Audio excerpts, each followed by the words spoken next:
This September 30th, both school boards here in Niagara, like many across the province, will be recognizing Orange Shirt Day. It's all about residential schools. And joining us right now, we have the Indigenous lead for Niagara Catholic District School Board, Brian Kahn. Brian also, as you can see, is an artist here in Niagara Falls. Welcome to the program, Brian.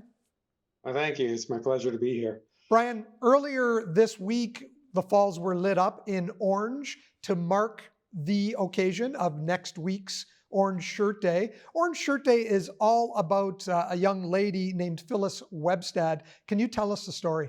Phyllis was excited about going to school. The school she was going to was an Indian residential school. Her grandmother and her mother had gone to them, but Phyllis was excited. She just wanted to be educated. She came from a relatively poor family, and so her grandmother, as a gift to honor her for her first day of school, bought her an orange shirt. When she got to the school, she was proudly wearing her shirt, but as was typical during the Indian residential school times, that the moment the students were brought in or the children were brought in, if they had long hair, their hair was cut, whether they were male or female. It was cut short. They were doused with delacing materials and rubbed down with kerosene. Their clothes were taken away from them and they were replaced with used school uniforms. So Phyllis's story was one that was told during the Truth and Reconciliation hearings that ran from 2008 to 2013.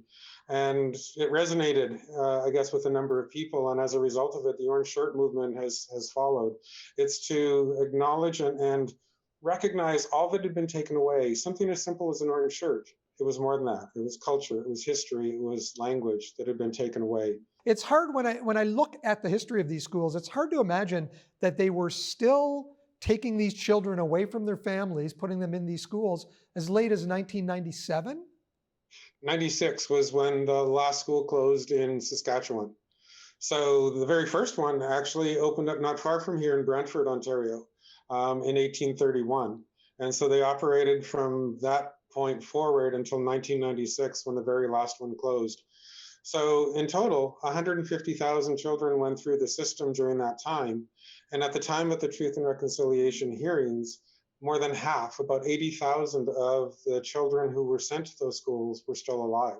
As a Métis citizen here in Canada, tell me about your experience working with the Catholic School Board, because it's an interesting, almost a dichotomy, because these residential schools were religious in nature, and they were trying to take away the culture and the religion, as you would call it, I guess, of those native people.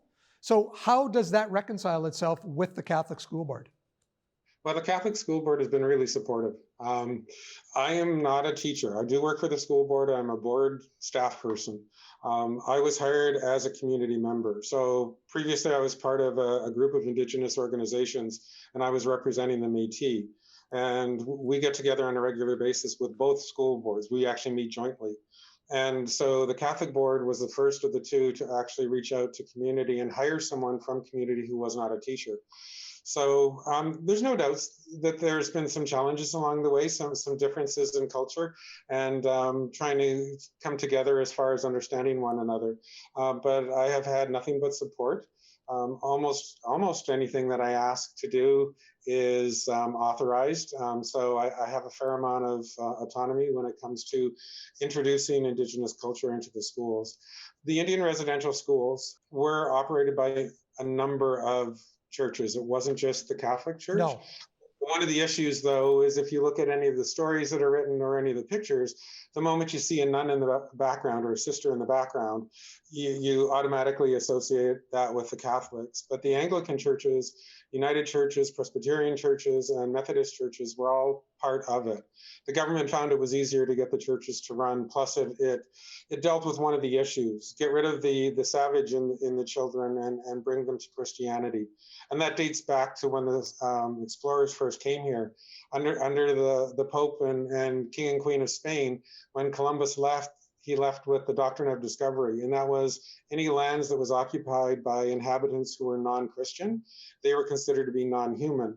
And as non-human, they didn't exist on the land, so it was theirs for the taking. So that's the whole start with Christopher Columbus and how he left Spain. The other things that both school boards are doing, besides just awareness about things like Orange Shirt Day, they're also developing Indigenous courses. So you can take an Indigenous English course, and there is Indigenous presence in the schools, and that's come a long way over the last few years since the Truth and Reconciliation Commission wrapped up in 2015. Yes, absolutely. Again, between the two boards, I was the first community member that was hired specifically in this role as a board staff. DSBN just this summer hired someone as well, also from community, who is not a teacher.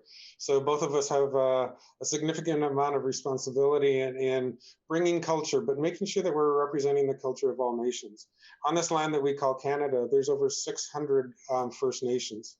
Each one has their own culture, traditions, and languages. Well, actually, there's about 50 different first languages that are spoken. Some of them are shared between nations. There's also the Inuit, who are often forgotten, as well as the Métis. And within community, I'm kind of known as sitting there for a certain amount of time and then putting up my hand and say, just a minute, please. Indigenous people includes First Nations, Métis, and Inuit. So it's our responsibility to make sure all three of the nations are included. All three nations are included in Canada's Constitution in Section 35. So we are recognized as Canada's first people. Brian, thank you so much for joining us. I see you're wearing an orange shirt today, and I'll be wearing one on Wednesday, September 30th, and we urge all of our viewers to do the same. Thanks again. Thank you very much.